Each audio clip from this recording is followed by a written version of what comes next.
page, and that's the same sort of stuff that everyone's bringing to the interview. So I tell people, look at the website, look at the homepage, and then go into Google and Google them, that company name, Google papers, Google trade publications, and find current quality, good information. Bring that into the interview, and then that will separate you from other people. Awesome. So what about this thing called first impression?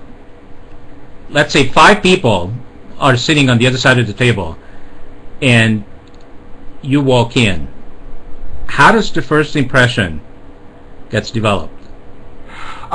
Hugely important. People, we sort of say you shouldn't be judgmental, but we are. And first impressions happen in about 15 or 20 seconds. And 93% of what happens is based around how you sound, how you dress, and your body language. It's the last two, the way that you dress and your body language, is probably the most important. That equates for over 50%. So again, you need to have positive energy. If you're sitting in a room and you're waiting for an interview, you need to be sitting up straight. You need to look confident. You need to look as though if you're sort of slouched in your chair and you're picking your nails and looking at your feet and things like that, I've immediately got this sense that you're not confident, you're weak, you've lost your edge, whereas the person next to you is sitting there, they're looking sharp, they're looking pumped, they look as though they want to get out and earn a dollar.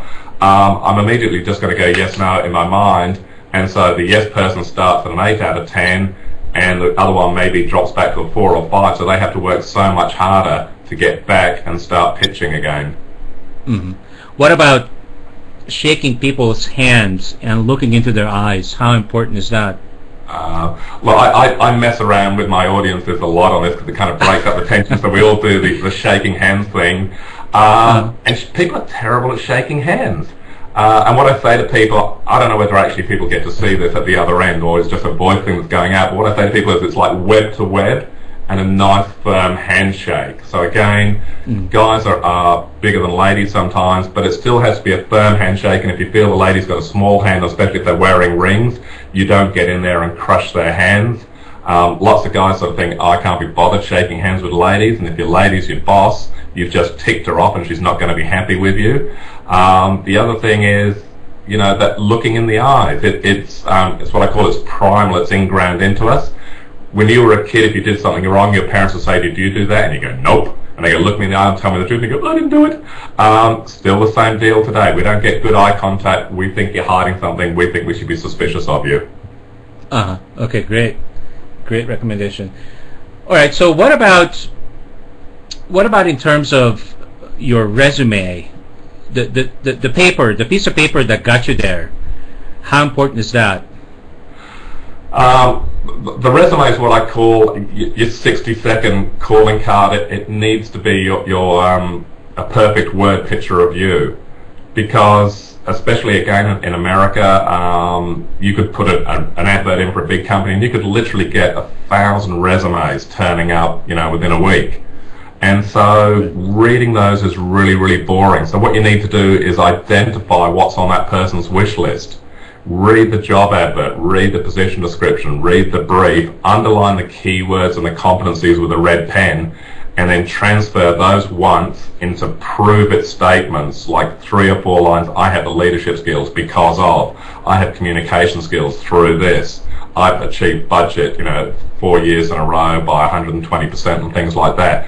If I see those prove-it statements on the first page of your resume, when I skim read it, I'm just going to go tick, tick, tick. I'm going to put you in the yes pile. Everyone else will end up in a question pile or a cross pile. And then at the end, I'll go back and read my 50 ticks and then figure out who I want to call and who I want to interview. Mm-hmm. Yeah, got it. So in terms of the interviewee, once I showed up and I'm sitting there and I'm carrying on a conversation with the interviewees, should this experience be like a 50-50 balanced experience, that I'm also interviewing them? Are you recommending that? Yeah, I get two answers there. Yes, you are interviewing them as well, so you definitely need to have questions. You definitely need to be insightful in the way that you approach them. But I guess it's probably 60-40 or 70-30, because they're going to ask you maybe a 15-second or a 10-second question, and ideally you should come up with 30-second, 60-second, 90-second answers. So predominantly you will be doing more talking because you're giving those nice big descriptive prove-it answers as opposed to yes-no answers. But absolutely, you want to know what direction the company's taking, especially now in America. You want to know whether they're hiring or whether they're going to be laying off. You don't want to, I mean, I was involved in a company a couple of months ago. Guy went in, they closed their doors last week. So again, you want to make sure, you know, you're going to the right company. They are hiring. They do have the ability to keep going and move forward. Because at the end of every interview also, they will always say to you, do you have any questions? And most people go, no. And I then think, gee, he's not interested, or, you know, whatever else. So again, you need to have questions. Yeah, okay, got it. Interesting. Well, what about listening? How important is listening? Hugely. And again, I do this exercise with people when I run the program. It's in my book.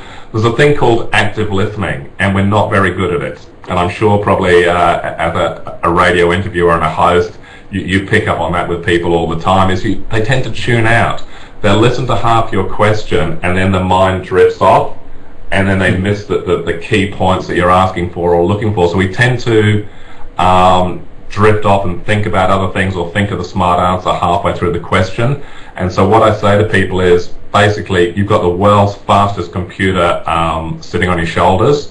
So you can take the information in a nanoseconds, you can retrieve the answer if your brain's loaded.